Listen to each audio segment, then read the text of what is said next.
दिदी यो कभरलाई कति हो? यो कभरलाई 1800। खानु आमा कसम।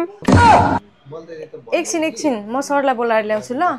सर एकछिन यता आउनु त। के भयो बहिनी भन त। उहाँ दिदीले त यो कभरलाई 1800 भन्दै हुनुहुन्छ त साउजी। हो त बहिनी। खानु आमा कसम। बहिनी यसो गरौँ न तपाईँको न मेरो, ल हामी कुरा मिलाम 900 मा ल। खानु आमा कसम। हेर्नु बहिनी हाम्रो व्यापारमा आमा कसम खानु हुँदैन हैन। तपाईँ यसो गर्नु न, तपाईँ 900 तपाईँ 600 मा लिनु न ल।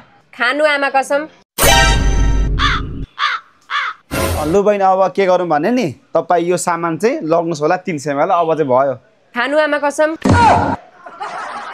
साँझको बेला पनि भयो के बहिनी।